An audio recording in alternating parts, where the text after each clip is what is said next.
जय हिंद। कैसे हैं आप सब? ठीक ठाक।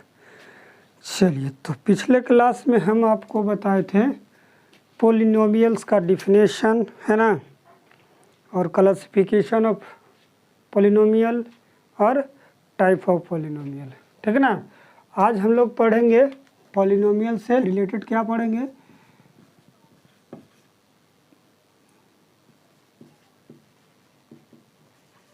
पोलिनोमियल चल रहा है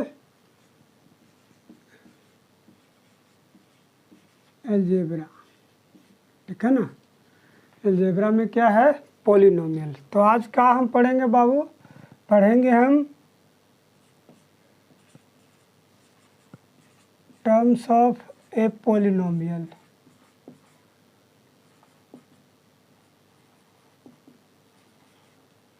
पहला टर्म्स ऑफ पोलिनोमियल। दूसरा का पढ़ेंगे,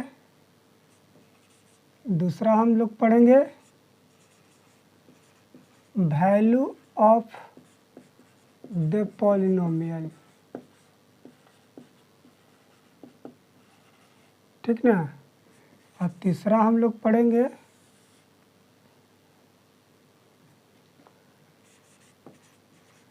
जीरो ऑफ ए पोलिनोमियल,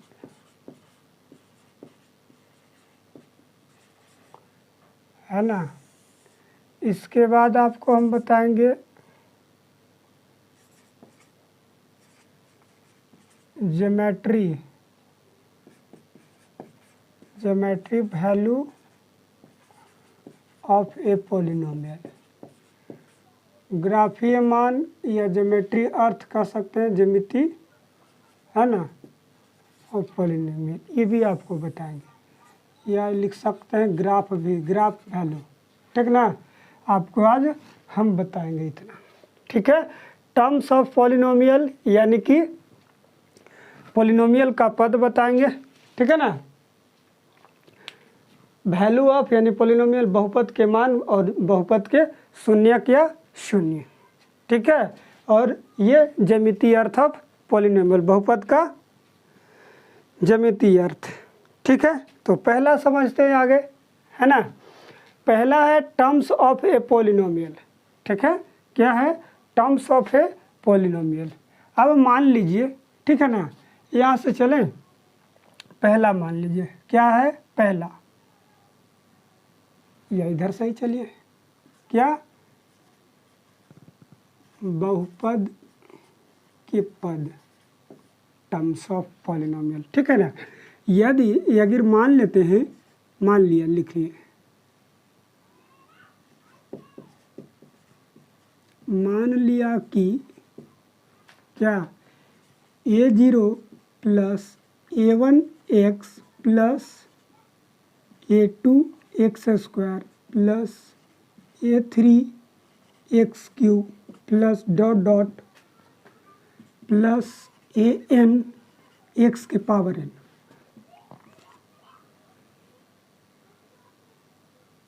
में बहुपद है, मान लीजिए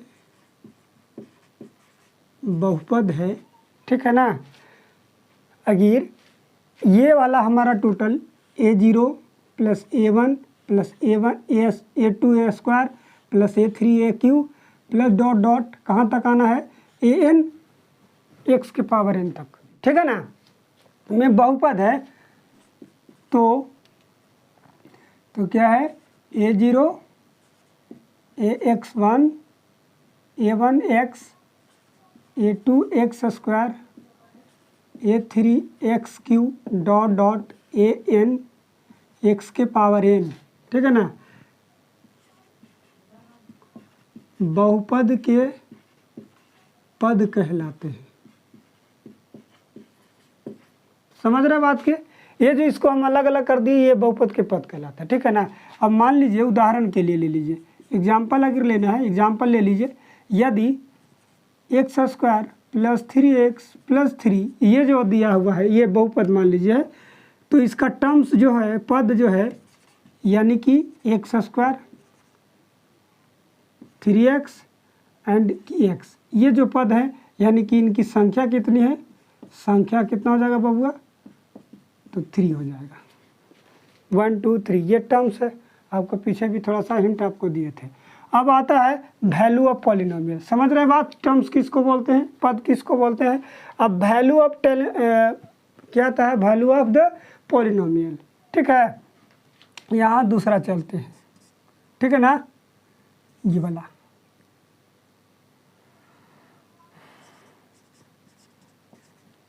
बहुपद के मान, बहुपद के मान, वैल्यू ऑफ द पॉलिनोमियल।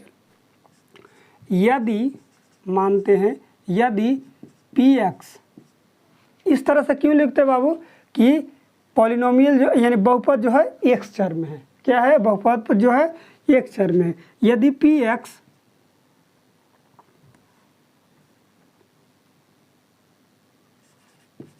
चर x में कोई बहुपद है, क्या है, कोई बहुपद है, ठीक है ना। यदि px चर x में कोई बहुपद है तो कोई बहुपद हो मान लीजिए, ठीक है ना, तो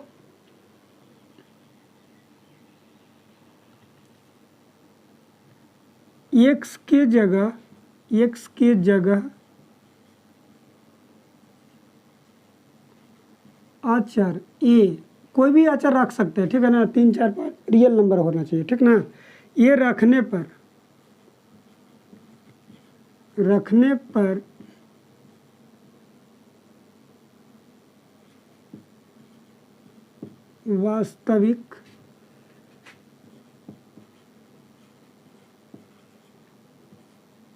वास्तविक संख्या रियल नंबर, ठीक है ना, रियल नंबर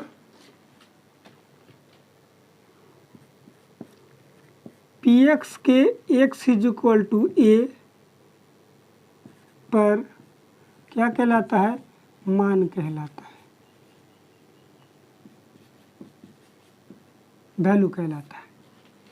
समझ रहे बात के, अर्थात कहने का मतलब है कि यदि px के चर, px को अगर x चर में कोई बहुपद है तो x के जगह कोई भी a के जगह ये नहीं जरूरी है, यानी कि वास्तविक संख्या रखने पर, कुछ भी वास्तविक संख्या रियल नंबर रख सकते हैं, तो x इक्वल टू a पर मान कहलाता है, ठीक है ना। अब px आप मान लीजिए, जैसे देख लीजिए एग्जाम्पल थ्रू, कोई भी एक जैसे ले लीजिए कि x³ या फिर x² + 3x + 25, ये एक मान लीजिए कि px इक्वल टू दे रखा है, हमारा एक पॉलिनोमियल है, मान लीजिए ये हमारा एक बहुपद है, ठीक है। तो x के जगह हम a की जगह मान कुछ भी आप रख सकते हैं। इफ मान लीजिए x इक्वल टू कुछ भी रख लीजिए, मान लीजिए कि 2 रख दिए हैं, ठीक है ना।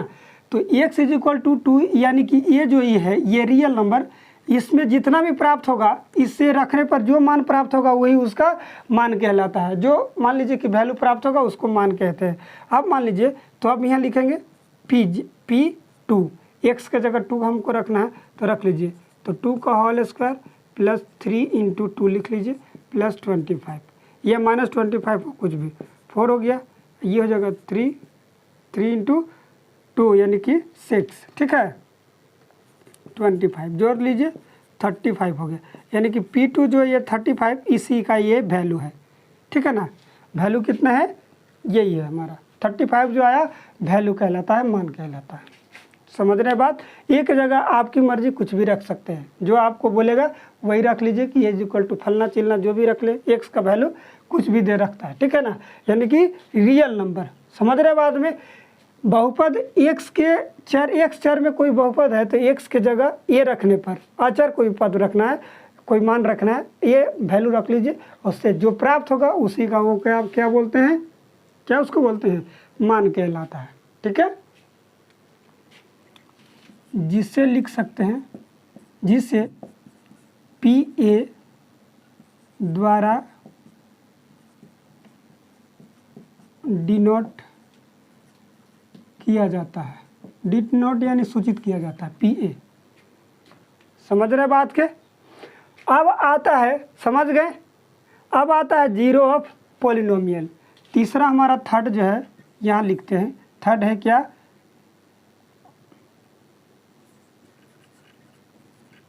शून्य या शून्यक, शून्य या शून्यक किसका? बहुपद का। ठीक है, बहुपद के शून्य या शून्यक। समझ रहे बात के? लिख दें या यहाँ लिखिए देते हैं, चलिए छोड़िए। बहुपद के शून्य या शून्यक दोनों एक ही चीज़ है। ठीक है, अब यहाँ कहता है यदि, अब यहीं देख लीजिए, यहीं देख लीजिए, थोड़ा सा एक बहुपद है। यदि x का अगर कुछ भी मान रख दे और उसका यदि x इज इक्वल टू उसका p, मान लीजिए कि यहाँ पे P2 रख दिए। अब P2 यहाँ रखने पर यदि 0 आता है तो वही उसका शून्यक हो जाएगा। समझ रहे बात के? यहाँ P2 यदि 0 आता है, ठीक है ना, कुछ भी मान लीजिए कि PA, यदि PA इज इक्वल टू 0 आ जाता है, PA इज इक्वल टू 0, तो P बहुपद ये जो होगा बहुपद का शून्य कहलाएगा। ये जो है बहुपद का शून्य कहलाएगा। और 0 यदि नहीं आता है तो उसका शून्यक नहीं कहलाएगा। यही शॉर्ट फॉर्म में आप समझ सकते हैं। ठीक है ना। यदि मान लीजिए, यदि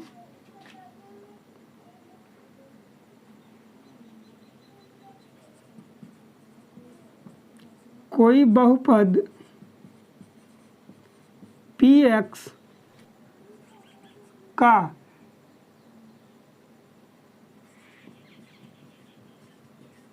वास्तविक संख्या, मान लीजिए ए ही मान लीजिए, कोई भी ये संख्या है,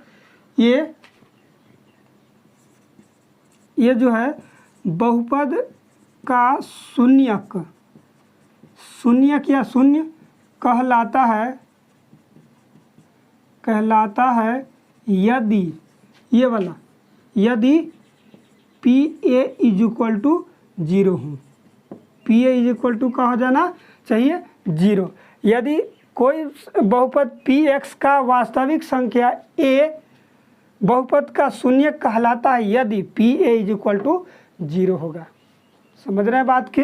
यदि नहीं होता है, P A is equal to 0 नहीं आता है, एक जगह मान लीजिए कुछ भी हो सकता है रियल संख्या। अब जैसे कि अब यहाँ पे 2 रखे थे, ये हम x की जगह 2 रखे थे, यदि ये 35 ना का 0 आता तो ये जो 2 जो है बहुपद का शून्य कहलाता है। ठीक है, यहाँ 35 आ गया, यहाँ अगर शून्य आता है तो उसका शून्य कहलाएगा। समझ रहे बात के? चलिए अब एग्जाम्पल थ्रू देख लीजिए, एग्जाम्पल थ्रू देख लीजिए। अब मान लीजिए यदि P x is equal to कोई दे रखा है x² minus 8x minus 12 minus 20। अब ये हमारा बहुपद दे रखा है। ठीक है, और ये के जगह हमको अगर x के जगह -2 रखते हैं, यदि यहाँ पे 0 आ जाता है, यदि हमारा अगर 0 आ जाता है तो उसका शून्यक होगा। तो हम यहाँ पे देख लेते हैं p -2, x के जगह रखना है p a के जगह, ये यानी कि रियल नंबर कुछ भी हो सकता है, ज़रूरी नहीं है। ठीक है, तो -2 रख लीजिए यहाँ पे।